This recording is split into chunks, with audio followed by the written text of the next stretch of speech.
Debout Congolais, unis par le sang, unis dans l'effort pour l'indépendance.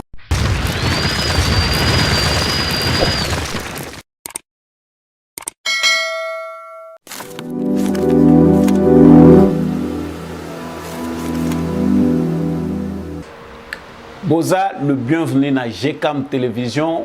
Fidèles abonnés, chers téléspectateurs, na Pesibino Matondo Mingi P, bon début et à semaine.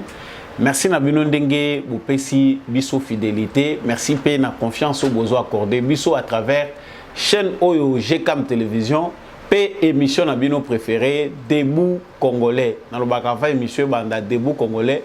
Biso nyonso to tombola bendele esika yo zami tombola bendele ya République démocratique du Congo elingo lakisake biso nyonso tozali FARDC na motema bote mingi pa papa Gérard Kabea. Merci pour na privilège apesaka biso ya ko présenter émission oyo na etando ya GCAM Télévision mbote pe pa na bino balandi bisika nyonso bino boza kozwama na yebi ke boza ebele ya ko rejoindre famille au Debout Congolais. Nouveaux abonnés na souhaité bino le bienvenu na famille Debout Congolais biso nyonso to simba bendele ekoyate. Vraiment salutation na bandeko bazolanda biso à partir ya Lubefu na Sankuru, bandeko bazolanda biso à partir ya Nganda Njika, bato bazolanda biso à partir ya Mwene Ditu, Dimbelenge dans le Kasai, Chikapa, Mweka, Ilebo, bandeko nyonso ya Kananga Mbujimai, bandeko nyonso espace Grand Kasai na pesi bino matondo mingi ndenge bozali toujours ebele ya ko rejoindre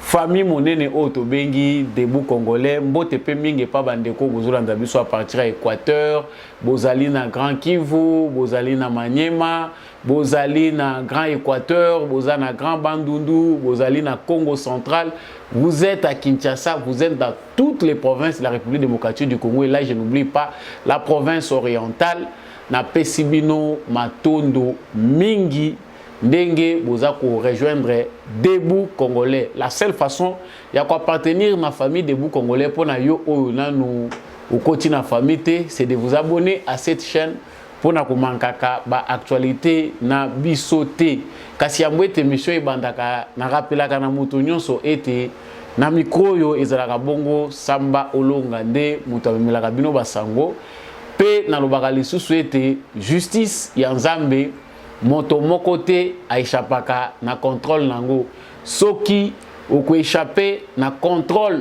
ya mokili soki okozala ganki na mokili soki okozala risé malin na mokili yebe pa Nzambe risé azalaka te malin azalaka te. Nous finirons tous par payer les prix de nos actes. Yango na belelaka na salaka mbela oyo pona bino bato bozo sala mabe sala yo moko examen de conscience tala na balance na yo mabe to malamu mutu elegi mingi yo moko zwa conclusion tôt ou tard si ce n'est pas sur cette terre même dans l'au-delà tu finiras par payer les prix de tes actes. Actualité na yena ngona lendia lelo ezali actualité moko ezali ko pousser biso nyonso na réflexion.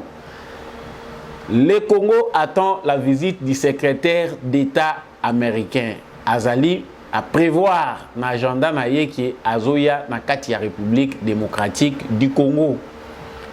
Relation ya République démocratique du Congo na États-Unis d'Amérique ezali na point nini.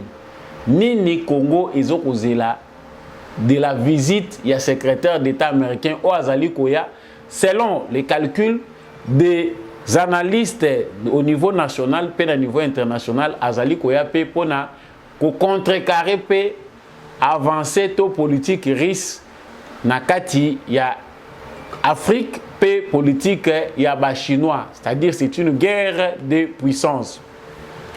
Nous allons parler aujourd'hui d'une proposition de loi initiée na Sénat américain où ils allaient viser ko sanctionner ba amis africains oyo ya Poutine. C'est-à-dire tous les présidents africains oyo bazali kosala bazue doubien bao bazali ko s'aligner derrière Poutine. États-Unis azali ko envisager sur procédure nini akoki ko sanctionner bango et puis politique nini bango États-Unis bakocha en place pour contrecarrer stratégie risque. Il y a manipulation à travers les médias, à travers les informations, à travers l'électorat en Afrique.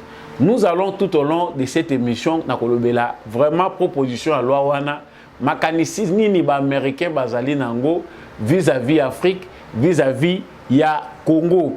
Nous n'allons pas nous arrêter seulement là, il faut tokolobela pe makambo etali dernier rempart ya Paul Kagame. Les dossiers qui concernent la sécurité à l'est de la République démocratique du Congo est une question Oyo Ezali vraiment d'une très grande importance pour Félix Tshisekedi, président de la République démocratique du Congo. Mais cette question n'a pas encore eu vraiment de décisions fermes de la part des Américains pour mettre fin à la folie de Paul Kagame. Et selon certaines indiscrétions, le président déjà Azali en frustration par rapport à Oyo américain n'enge baza ko tardé par rapport à la position wana. À quoi s'accroche Kagame? Pourquoi jusque là ba sanction et lobami na munoko ezali ko tardé pour na venir? Pourquoi les États-Unis d'Amérique tardent à armer le Congo pour mettre fin à l'aventure au Bangomoko Basalaki ya Paul Kagame? Est-ce qu'il est possible que le Congo ait se révolté et côté en ligne, il y a Russie, ils allaient me répondre na kati ya analyse pe décryptage tout ça tout au long, il y a émission à quoi s'accroche Kagame? Lobby, parce que guerre peut avoir lobby ezali ko exister, lobby pro Kagame et la diplomatie qui vient d'engager Tshisekedi qui a aussi marqué plusieurs points. En quoi les Congolais doivent être vigilants. Encore une fois de plus, je vous souhaite le bienvenu dans cette émission Debout Congolais. Nous n'allons pas nous arrêter là. Jean-Marc Akabound vient de bouder à nouveau l'invitation du président de l'Assemblée nationale. A outil déjà pour préparer famille naïe. À préparer famille naïe à lobby, il s'attend au pire. Nyonso ekoye laïe, famille naïe, ba déjà de quoi il s'agit. Et il a refusé ce lundi de répondre à l'invitation du président de l'Assemblée nationale. Que va-t-il lui arriver après la révélation? Isaac a continué à clouer. Ça aussi, nous en parlerons tout au long de cette émission. Libération à Maman Moumonagi Tolobelagi Awa, Basili Bongo, ko libéré. Selon certaines sources, cette maman-là serait manipulée par un opposant, Moutumo Kazaku Mbenga opposant, Yende Moutou, Malouba na Yende Zana Kati ya Monoko, ya Mama Wana. Toko Lobela Pe, Likamba Libération à Maman Oyo. Oyo déjà allé classé parmi un civique. Oyo état de droit il faut et éduquer. Merci mingi ndenge boponi GCAM télévision soko sepeli na ko soutenir émission oyo pona kotombola bendele à travers Debout Congolais. Le numéro est en bas de votre écran. Nazongi na makamuna sila kibongo koloba ao. Guerre ezali munene entre ma puissance sur le plan mondial, il y a renouvellement par rapport à Makambo Oyo et Salema na mokili. C'est que nous appelle guerre à l'Ukraine et la façon où la puissance va trouver pour créer équilibre entre Bango, réalignement ce qui te bongo. Mais cette guerre ne laisse pas indifférente l'Afrique. Biso pe ba africain tozali concerné parce que lorsque les puissants bazali ko bunda, des fois bateau bazali na nous faibles bazalaka toujours victime. Pour les cas qui concernent cette émission, makambo eza kota l'émission na biso. Oyo tolobeli lelo point ya liboso. Tomoni comment ba russe bazali kotambola bisika nyonso en Afrique pour na pe ko luka ko reconquérir l'Afrique. Tout le monde n'a pas comment les Français qui n'ont rien à offrir aux Africains, bazali côté pate pambang pour venir suivre Nzela ou Russie à Zakotambola. Tout le monde a fini par voir que le président français n'a rien à offrir aux Africains. il n'a pas un discours convaincant vis-à-vis des Africains. Azali ne lo côté oye akoki ko pesa na ba africain, pe ba africain bandimi yango pe ba yoki yango malamu. Celles des gens qui s'accrochent encore au pouvoir, ba yebi ke soutien na bango munene, ezali France, nde mutu baza ko continuer ko sala ba yeux doux na Emmanuel Macron ou bien encore à la France. Amérique a moni que pression oyo Russie azako ya nango. Ezali ko la musa ba africain. Cette pression risque de mettre en mal ba intérêt na bango ba américain. Ils ont beaucoup d'intérêt en Afrique, précisément en République démocratique du Congo. Yango bango pe après le tour ya ba russe, ba français, maintenant c'est le tour des américains. Anthony Blinken azali kotambola parce que azape na souci yé pas ko renforcer ba lien ya États-Unis d'Amérique na ba pays partenaires. Mais pendant ce temps qu'il est dans cette politique américaine, ba américain pe bazalaka parce que biso en Afrique ndé toza ko vivre sans prévoir. Biso toza imprévisible biso en Afrique. Mais et pas na bango baza déjà mieux préparé ba bongisaka makamu na bango 10 ans, 15 ans, 20 ans. L'Amérique a vu les dangers. Un document m'est parvenu par une source concernant makanisi oyo ba américain bazali nango vis-à-vis d'Afrique, vis-à-vis na Congo. Notons que mon PPO est frappé na Mali, ezali ko toucher mingi ba pays ebele ou bazape ko vivre na frustration. Oyo ba moni clarté et pas France, ba moni clarté pas ba pays na bango ebele, oyo ba traitaka na bango. Ba moni Russie, mon PPA nango eza plus favorable na ba africain, c'est-à-dire ba pays o bazali organisé, bazali na moyen à profiter na mon PPA wana pour entrer dans une nouvelle ère politique et de développement aussi. Les Américains bazako mona mabe que les pays africains va s'approcher na Poutine. Nous avons vu récemment parce que comparativement à Donald Trump, Joe Biden est venu beaucoup casser l'élan au Trump à Bandaki et zalaki ko permettre aux Africains que bazala décideur ya avenir na bango bango moko. Nous avons vu des critiques émanant de partout disant que c'est un psychopathe à abandonner l'Afrique yango moko. Pourquoi? Parce qu'Afrique est allée bilei na bango, oh bango ba mesana kolia mais yé na négligence. Pour Trump, il faut que batuna batuba qui paie makamu na bango. L'Europe n'a pas survécu à la politique de Trump parce que bango ba monaki pona bango que vraiment Trump a yeko bebisa terrain na bango bango balielaka. Mais pour ceux qui suivent l'actualité de près, ceux qui ont tali depuis le départ à Trump, Biden a eu. Combien de présidents africains sont morts dans des conditions qui demeurent mystérieuses? Depuis Trump a eu, la guerre, Bamakamu, France a maté les sous likolo, a bandi les sous makelele, a eko, kubanda les sous donc a bakisi vitesse ya makelele. Pourquoi? Parce que mariage na bangwana bango bazako tirango malam. Je ne souhaite pas m'attarder là-dessus. Si les Américains moni que le président africain belé que ça soit baza ko collaborer na bango ba communique kozala très séduit na main tendue à Russie. O ezali pe loboko moko ya mabete, loboko moko ezali ko permettre ba africain que bazwa pe souffle. Les Mali bazali parmi ba pays liboso batandi loboko. Amérique atala lobi biso pe il faut to lukandenge nini to ko contrecarrer mu pepe oyo. Ici, j'informe et je rappelle que Nakati Afrique déjà influence russe ezali. Ba russe bazali makasi na espionnage, bazali makasi na manipulation. L'Amérique dans son aventure qui n'a profité qu'aux individus parce que y compris la guerre à l'est du Congo, ce sont des familles qui se sont enrichies davantage. C'est un groupe des individus américains qui connaît mieux les réalités de ce qui s'est passé à la tête à l'est de la République démocratique du Congo. Oyo va bénéficier peine d'intérêt, il y a pillage wana, oyo créer des génocides, ba hécatombe dans la République démocratique du Congo. Lokola va monique makelele comme belé biso pe photo adopter plan. Na Sénat américain bazu les kanisi. Baza ko préparer loi pour sanctionner tous les amis de Poutine en Afrique.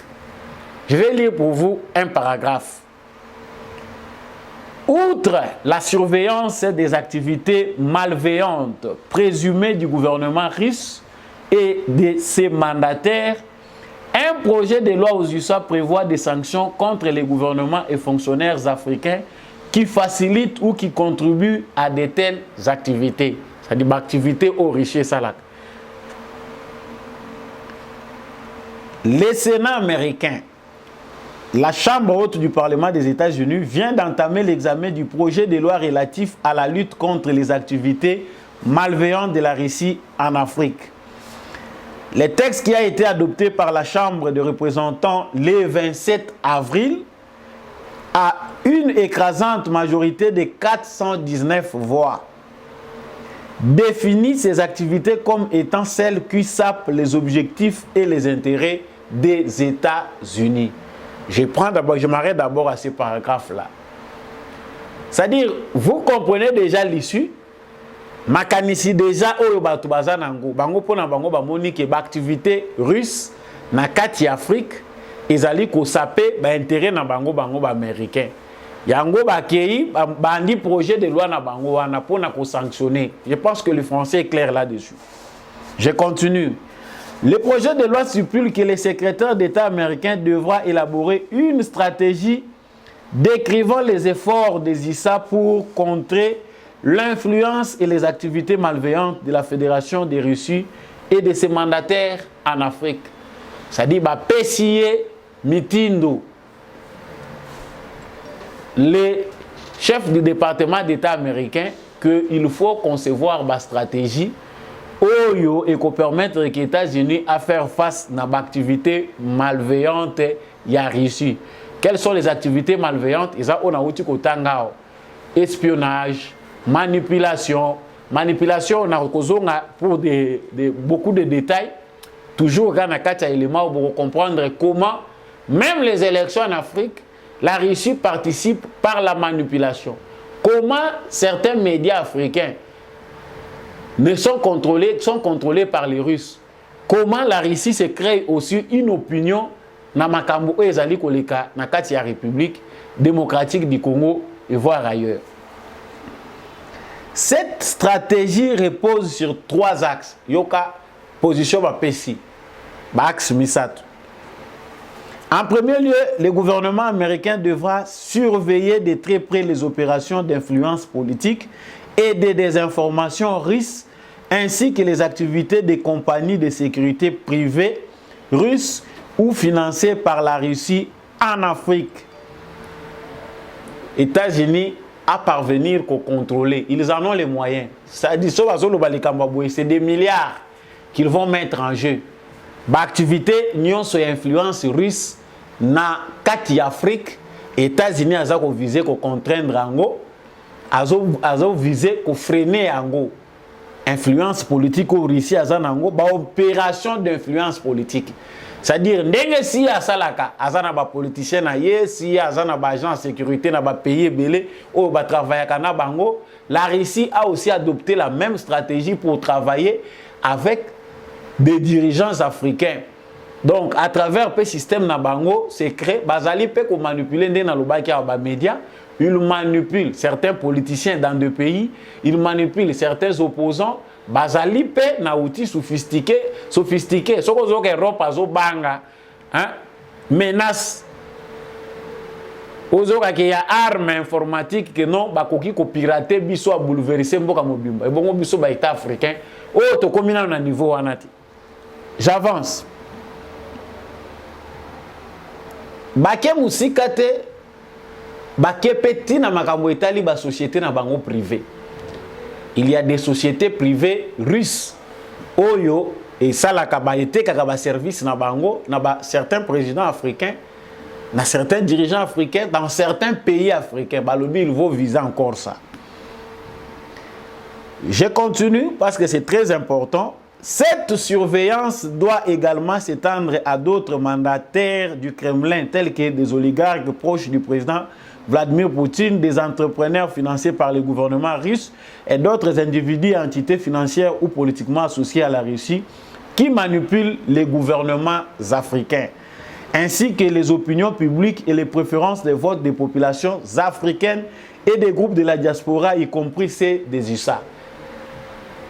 C'est un vaste programme Oyo Bango va lancer Awa. C'est-à-dire, Nabami, c'est que tous les hommes d'affaires, Oyo Bazali Koya, parce que ça, ce ne sera pas pour notre intérêt. Là, ici, ils sont en train de me poser des questions. Bango Bazako viser, Kaka contraindre. C'est déjà une guerre.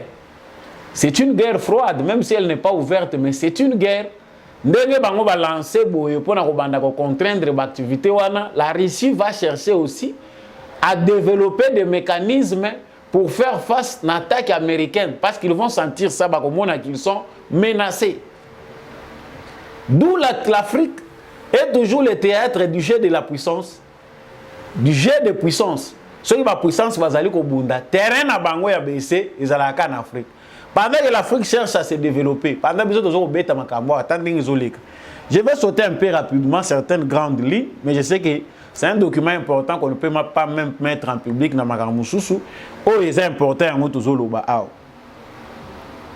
Les personnes ou entités proches du Kremlin qui réalisent des investissements ou contrôlent de toute autre manière des secteurs stratégiques en Afrique comme l'exploitation des ressources naturelles, les bases militaires, les programmes de coopération dans les domaines de la sécurité et en matière et les technologies de l'information et de la communication seront aussi visés par Washington. Et là, je pense que c'est déjà très bien clair. En français. Donc, cette stratégie de soft power sera combinée au hard power. Vous, les anglophones, vous maîtrisez en malam. Les textes prévoient de tenir les gouvernements africains ainsi que leurs fonctionnaires et autres individus ou entités complices de la violation ou de la facilitation de l'évasion des sanctions américaines contre la Russie et ses mandataires responsables de leurs actes par le biais des sanctions ou d'autres restrictions. Voilà. Je pense que l'important est dit là-dessus. Les documents, les confidentiels, par rapport à Makambo Oyo Bazali, qu'on planifié dans le secrétariat d'État américain. C'est-à-dire les Américains ont compris la menace, ils mettent en place des moyens sophistiqués pour barrer la route à la Russie. Pour voir, parce que ici, peut-être, c'est bien clair là-dessus. Les dirigeants africains ont des conditions mystérieuses. Ici, quand ils disent comme ça, pour leurs intérêts, ils vont décimer, Maintenant, la question que je me suis posée en lisant ces documents est celle de savoir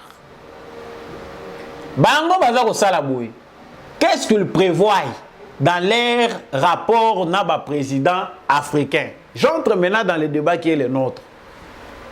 Biso Congo, tozo faire face à la guerre Oyo, ils ont inventé en toutes pièces par les Américains et toute la communauté internationale était complice.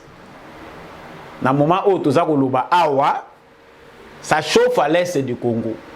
Les pantins fabriqués des Américains refusent de tempérer, refusent d'obéir aux injonctions. Quand on Kabila komagi awa, injonction non, suggestion oui. Na François Bandego yekola awa, mutunyon sosoka komi na suka a développer un mécanisme de résistance. Yoko kancha kazana ye faible tozo finaye, mais devant difficulté, bomoni a komi ko compliqué bino pa bendeli bino tango. L'Amérique a donné des injonctions claires à travers les dirigeants africains. N'a pas différentes rencontres et Salamaki na Kagame que il doit retirer ses militaires. N'a pas position nyonso azali ko occupé na kati ya RDC. Mais voyons un peu le temps que ça a pris. L'avantage que nous avons parlé, parce que aussi tout le Belango Mingi, il y a une guerre de lobby qui s'est faite aux États-Unis d'Amérique entre le lobbying de Kagame et celui des Congolais venus avec la dynamique diplomatique de Félix Tshisekedi. Cette dynamique engagée par Félix Tshisekedi vient déjà de gagner des batailles parce que officiellement, aux yeux de la communauté internationale n'a plus un mot à dire. Oh, il y a ni les Congolais, ni les dirigeants congolais, parce qu'ils sont devant un fait accompli. Fait accompli, ce qui leur manque, c'est annoncer, dire des choses, des décisions, prendre des décisions. Oyo eko kende na sens ya réparation par rapport à Mabé, oyo bango ba encourager. Pe basali na peuple congolais. Kagame toyebi qu'il a été en avance par rapport à l'organisation. Les Tutsis ont des lobbies puissants dans les États-Unis d'Amérique. Bazaki ba enfant chéri. Tout ce qui se prend comme décision dans le Conseil de sécurité des Nations Unies, ils sont informés au moment. Pendant tout ce temps-là, na Congo, tu as Joseph Kabila. Mouto diplomatie na ye, et bandé na oka ko bénéficier na ye moko pour la survie na ye. Ce que Monique a menacé, il engage cette diplomatie-là pour na ko faire face na bataille que les alliés ko outa de partout. Et c'est ça même le vrai problème du Congo, c'est ce retard-là diplomatique. Donc il a fallu que l'opposition congolaise a un relais, il y a la réalité congolaise pour na couloir diplomatique pour aller plaider la cause des Congolais. Parce qu'on avait à la tête du pays quelqu'un à fond mis là, parce qu'on avait besoin qu'au Congo, tous les dirigeants sont faibles. À faire face, c'était à côté de Milabiso na Likambouti. Maintenant, qu'est-ce qui se passe ces derniers temps? L'opposition rwandaise commence aussi à augmenter en force. Depuis le mouvement et la manifestation à Congolais, ceux qui totalement pour ceux qui sont à l'extérieur du pays, vous savez que les Rwandais qui sont à l'extérieur en exil à cause de Kagame, Bandi peut se mobiliser davantage. Ils se rapprochent des Congolais. Ils se disent pour la cause des Congolais. Au moins, les Rwandais, baza na tendance ya biarimana o baza na tendance o baza ko partager makanisi ya Paul Kagame. Ils se rapprochent chaque jour des Congolais, ils partagent les réalités congolaises, ils sont pour la pression que les Congolais font à Paul Kagame. Maintenant Kagame doit aussi na côté na ye ko activer paix o ezali diplomatie na ya Monique Félix Tshisekedi a fragilisé. Tout d'abord, to witu ko mona we leki awa comment l'ONU, face à la contrainte de la pression congolaise, a fait finir par non, c'est les Rwandais qui agressent, voilà, nous avons des preuves, tout ça. C'était une façon ya kolinga koboma température au Congo ebimi. Bande konanga botika na bisabino loko moko parce que na plateau moi j'aime que les gens soient révoltés. Des fois, il y a certaines choses qu'il ne faut pas dire mais pour que les Congolais se révoltent. Nous sommes un peuple qui ne doit pas s'asseoir, croiser les bras, attendre que quelqu'un fasse pour nous. Makambo est allé destiné à Bisso. Ça c'est faux. Même Dieu se moque de nous. Priez, vous prierez 100 fois. Mais tant que vous ne prendrez pas vos responsabilités, même si la prophétie a dit que le Congo est déjà délivré, nous devons travailler pour ça. Tala makambo on y a joué ça parenthèse moko na fongoli parce que j'ai compris que c'est important là-dessus. L'ONU depuis que Buzoba Oyo mission na bango et salami na Congo, l'ONU n'a réagi que par les déclarations. Tant bakas reblé bazuba bal devant plusieurs morts congolais, Antonio Guterres a bimi pour na ko déplorer. Mais lorsque Dieu est dans Tomoni, comment l'ONU est criminelle vis-à-vis de la population congolaise. Personne n'a ouvert sa bouche. C'est un moment où le gouvernement congolais a pris sa position, où il a position à Congolais, départ à MONUSCO, tout ça. Mais vous savez ce qui se passe? Pas de déclaration, pas de réunion de conseil de sécurité pour le Congo. Au moment où on parle ici, il n'y a pas encore une réunion où ils ont pointé à l'horizon pour le Congo. Selon les sources, les problèmes congolais ne sont pas encore à l'ordre du jour. Donc, ce qui se trame dans Makanisi na Bango, c'est d'affaiblir la mobilisation congolaise. Nous sommes à Portland, Maine. Nous voyons ici la communauté de Banyamulenge qui sont en train de déclarer que la RDC est en train de tuer les Banyamulenge. Voilà, ici je zoomé ce qu'on a écrit. Congo is killing and eating Banyamulenge. Vous imaginez ce genre de choses? Ces gens sont tellement risés. Nous sommes à Portland, Maine, aux États-Unis. Voilà ce qu'ils sont en train de faire. Oh mon Dieu. Les choses, makamwe qui est ndenge, balali sananu ba Congolais pongi, ba yebi ke soki bato ba mati faut que bango bakita. Parce que pourquoi pas dans le moment où convoquer conseil, réunion à conseil de sécurité pour la question congolaise, où est commis défi mondial, bas casque bleu devant le monde entier, bas tirer sur la population, où est censé protéger. L'ONU est à fond aujourd'hui. Conseil de sécurité, pas de réunion pour le Congo. Vraiment tout est déjà fait. Si on donne un côté positif de la diplomatie, la crise Kanga Bissakato Zela, Tshisekedi Azo Zelanine, Tshisekedi Azo Zelanine. Ah bon? Merci. Yo aux États-Unis au Moni Banyamulenge, bazako se mobiliser. Kagame vient d'activer, il est prêt, ya kolongola, batu oyo bazali ba délégué na ye, ba représentant na ye na États-Unis, na ba grandes institutions. Pourquoi? Parce que ba échoué. Na plan oyo mission ya pesaki bango de contrecarrer la diplomatie congolaise, d'étouffer tous les rapports. Ba rapport nyon ce kindaka ya Congo ezaka nango étouffé par les Tutsi, lobby na bango kuna. Bazalaka ba vandela, que ça soit aux Nations Unies, que ça soit aux États-Unis, les Tutsis suivent de près tout ce qui est évolution de la question congolaise. Si au département d'État américain, les Kambumoko Boezoya eza contre politique na bango ndenge ba menakango na RDC, déjà ils sont informés, ils savent qu'est-ce qu'il faut mettre en place comme stratégie pour éviter que Mabeko et la bangote. Pendant ce temps-là au Congo, ceux qui se disent opposants, pendant ce temps-là les Congolais dorment. Ah totalement, ba Rwandais oyo kana maloba. Tala ba oyo bazo comprendre qu'il faut continuer à dominer comment ils s'organisent. Malgré baza minoritaire, précieux oya makasi. Cette vidéo-là, je laisse d'abord bolanda vidéo oyo ya makambo batuti oyo pour comprendre les remparts ya Kagame. Je pense que cette vidéo a circulé ça fait plusieurs jours. Boye biango. Qu'est-ce qui pousse? Parce que ce ne sont pas les Nyamulenge, ce sont les agents de Kagame. Ces gens-là ne sont pas Nyamulenge, baza agents à Kagame. Et les sources confirment que pour la plupart aux États-Unis, balingaka mingi pour adopter l'identité congolaise. Ils viennent, ils passent par le Congo, le Congo na makambo na bango ba trafika ki awa makambo kabila facilita ki bango bazozo ba passeport. Ils vont aux États-Unis d'Amérique avec l'identité des Congolais. Tant bazoko makuna, ils cherchent à avoir du travail dans des institutions à place ya ba Congolais. Voilà comment nous dormions ici ba musu bazo yemba ka bandombolo. Le loyo s'attaquer na Tshisekedi. Depuis longtemps na bozalaka wapi. Donc, Kagame a compris que devant l'ONU, déjà, il n'y a plus rien à cacher. Devant les Américains, il n'y a plus rien à cacher. Il doit créer des tensions qui peuvent le permettre. Yakopusaka Mikolo. Là, on m'a informé, c'est une information venant des sources rwandaises, que Kagame a prêt à Kolongola Batu Oyo, Bazako travailler.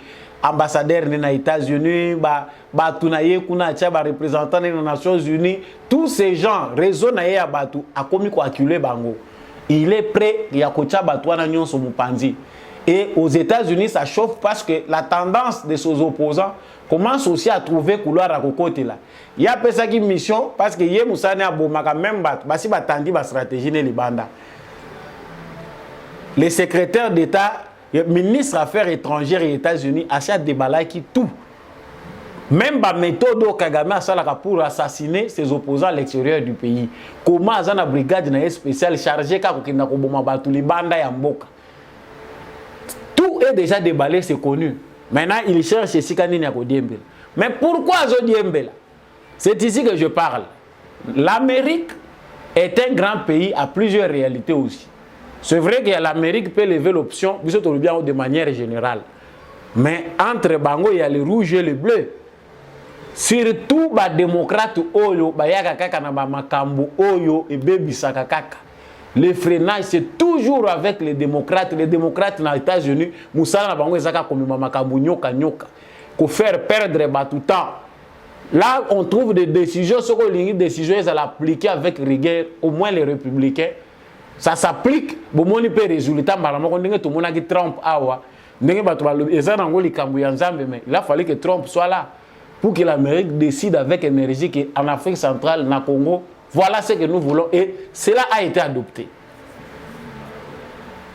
Maintenant, l'Amérique a vers Félix Tshisekedi. Ça, c'est une équation. Partenariat privilégié avec les États-Unis d'Amérique. Afrique Mobimba, Ezako Ningana. Nous, Congo, nous avons besoin de sécurité. Bino, États-Unis, Bondimi, Bolobi, tous les partenaires na bino privilégiés. Kagame continue à faire son théâtre. Aussi longtemps qu'il a mis ça à Félix Tshisekedi, tala ba demande de Tondi à Russe, tala ba demande à Chinois, parce qu'ils sont là avec des solutions prêtes à porter. Si aujourd'hui le Congo tourne vers la Chine ou la Russie, et ça catastrophe, on sait que ça ne sera pas facile pour notre pays, le Congo, vu les enjeux au Bissot présente en termes de potentialité dans le monde. Ça ne sera pas une décision facile, ça ne peut pas arriver. Mais nous, on essaie de réfléchir. Logique aux Américains, une logique qui fait perdre beaucoup de temps. Alors Félix Tshisekedi a déjà la volonté. Il a donné le go. Chaque jour, ce sont des militaires qui vont en formation, qui s'ajoutent pour armer les Congolais, mettre fin à cette insécurité. Alors que Russie a fait ce plan. L'agenda, il y a Russie, c'est clair. Pesa confiance, dans 6 mois, tu ne parleras plus guerre dans l'Est et au Congo. Et c'est faisable. Mais les Américains traînent pourquoi? Ces familles-là, continuer à s'accrocher à Basinga na Bango. On décide, on met la croix sur Kagame. Il y a d'autres qui veulent encore le prêter main forte. Voilà pourquoi les Congolais doivent être éveillés. Voilà pourquoi les Congolais doivent être debout. Penser que tout est déjà gagné. Non, ce n'est pas ça. Nous sortons d'une situation, donc il y a un complot systématique. Il faut permettre que les Congolais aient tapé dans les Kamunaya, le Bango, le Bayo Kayango. Tout ce que vous dites, ce que vous pensez au Congo, et ça, nous pépé qui n'ont ici les batailles, la trace n'angote. C'est aujourd'hui, grâce à Félix Tshisekedi, que dans des couloirs diplomatiques, Bazako Yoka pe Congo. Bakomi pe Kolobape, Bazo Yoka pe Congo et Zawana. Ça, c'est qui mounene à Félix Tshisekedi, mais tout ne s'arrête pas là. Tout ne s'arrête pas là. Stratégie na minute ya Kagame, c'est de créer un foyer de tension en République démocratique du Congo. Sur base kaka ya ba infiltré na ya tindela biso. Bande ko banyamulenge tant to lo bagali kambwa wale nyamulenge bino banyamulenge. Vous êtes Congolais. Vous avez l'audace de le dire tout haut aux Aba Congolais. Un président de la République a bimé. Parce qu'aujourd'hui, c'est que dit très mal vu pour le bagi Banyamulenge, Bazaba Congolais. Mais Bato Baza sage. Félix Tshisekedi avait toutes les raisons de le dire pour échapper au complot de la communauté internationale. Les pièges étaient là. Mais aujourd'hui, comme Tshisekedi a lobby Bozaba Congolais, parce que sur le plan du droit, Bano Bazobota Magana sol congolais, à moins qu'il revendique sa nationalité d'origine. Mais qu'il soit libanais ou autre, ceux qui Bazabota Manasol congolais, Bazaba Congolais. Parce que Bino Bozaba Congolais a double option. Ba Congolais Nata Moussoussou, Bobimi Boke marché Bolobi, Bazoboma ba Congolais. Vous avez suivi cette vidéo là, ils disent que le Congo tue les Banyamulenge. Ça dit Congo is killing. Bilo Bolobi Rwanda is killing. Bango pe bandi koloba Congo. Des Congolais qui disent à leur pays que le Rwanda, le Congo est criminel. C'est absurde.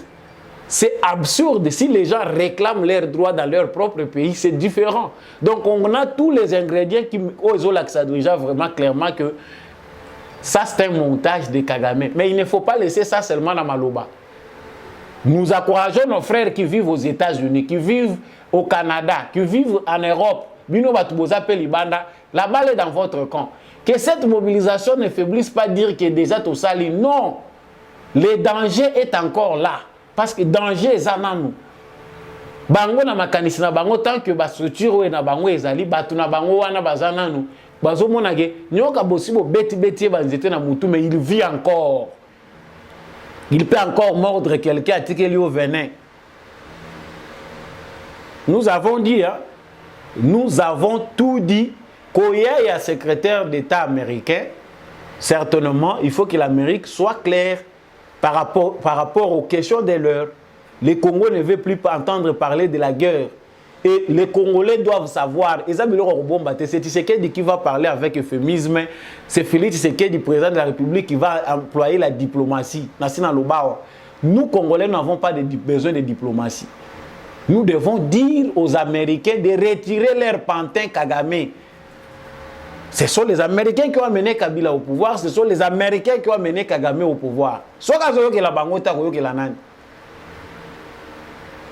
Et avec attention aux façons américaines, il risque d'avoir une guerre ouverte. Quand Félix Tshisekedi il risque que la guerre soit ouverte na Rwanda. Et parce que la tension ne fait que monter. Aujourd'hui, avec Félix Tshisekedi au pouvoir, les Congolais ne peuvent plus être acceptés d'être humiliés comme ça a été le cas hier. Nous avons dit Nakanisi point wana révélateur pour Nakosuki sa point oyo Isaac Osenga appelle que notre mobilisation contre l'injustice de la communauté internationale ne faiblisse pas. Ce qui biso to lali pongi a wane talibiso. Jean-Marc Akabounde a de nouveau refusé de répondre à l'invitation de Mbosso Kodia. Tout le dossier est déjà clair. Avec Nyonso Sylvain Mutombo, il faut que la rapé baninga atamawa en politique et la rapé atana moi, hein, moi pitié boyo qu'il a eu. Maintenant tout est mis à nu. Dès dans une émission les gars qui a comment un faussaire maintenant peut venir dire qu'il est avec le peuple congolais.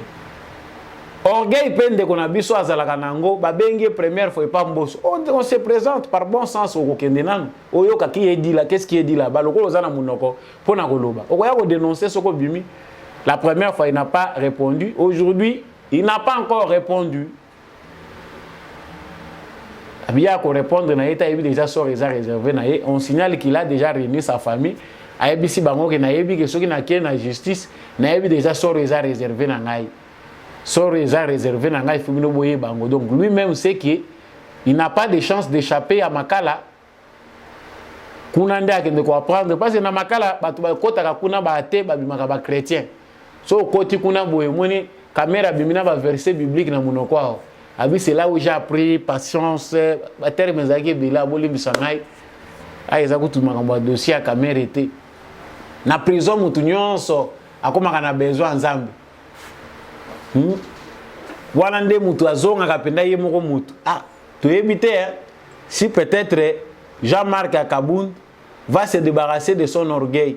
Ça c'est quelque chose qu'on doit attendre. Ba libérer maman Marie. Maman Marie. Un civisme oyo bandeko na ngai eza lisusu tolérable té. Les gens revendiquent quelque chose qu'ils ne maîtrisent pas. Bisognon son Congo tozo revendiquer loko yo toza ko maîtriser té l'état des droits. État des droits moi ezala kaboy. État des droits moi kakaboy.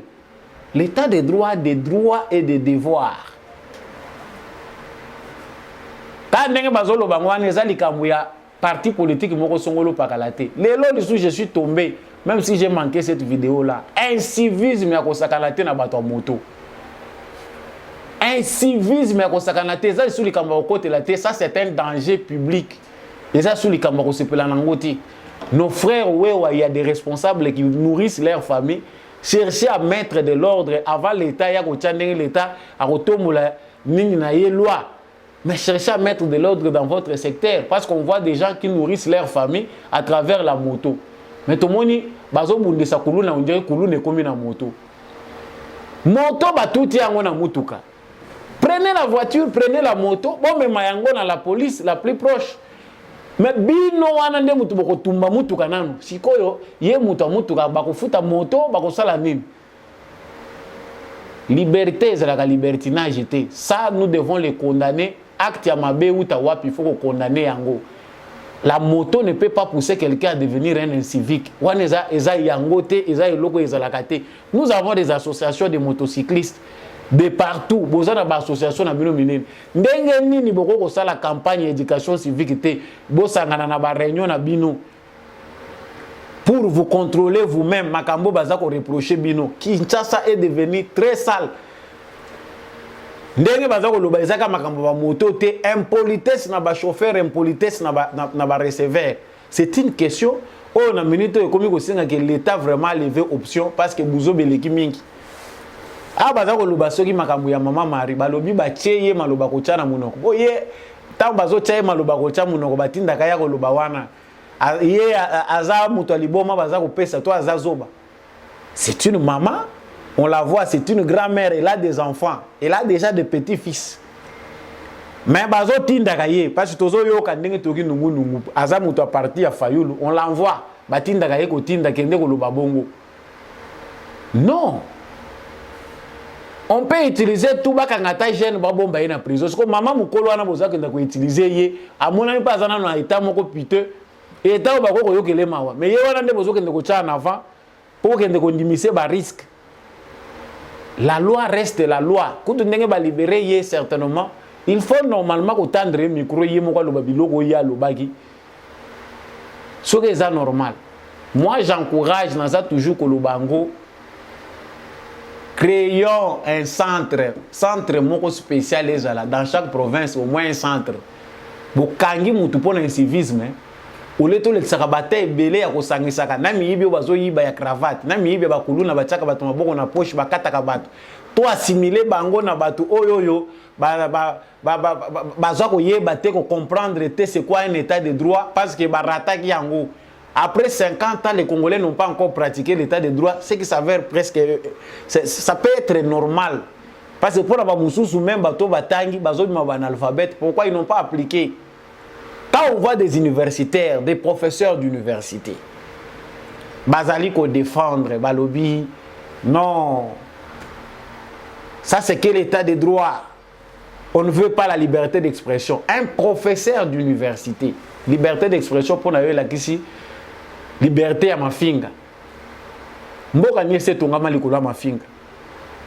Donc nous aurons compris, chers téléspectateurs, bisogno soto comprendre que état de droit, ezali état moko juste o ba loi ezalaka juste oyo batu ba respectaka na ba devoir na ba droit.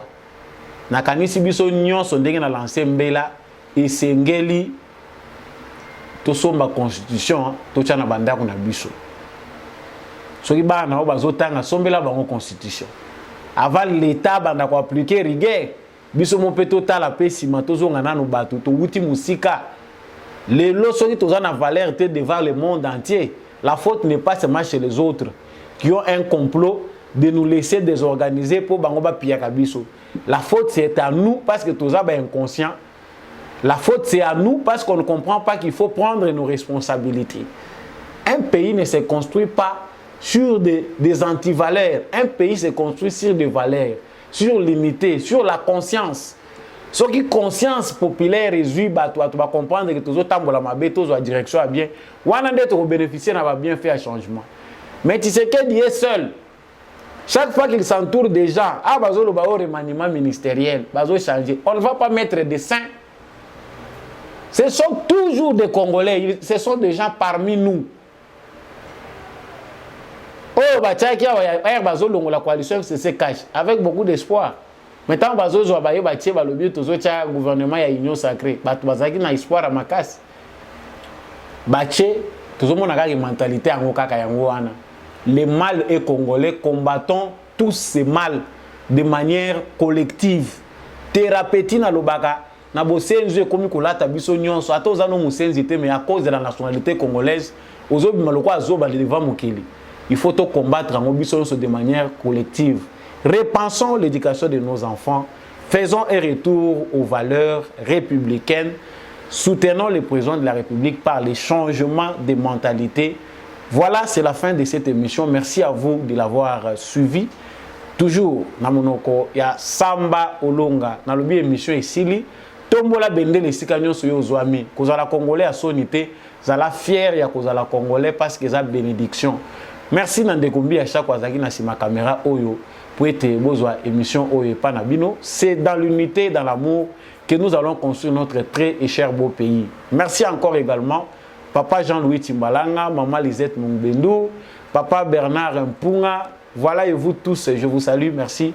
Bon début de semaine.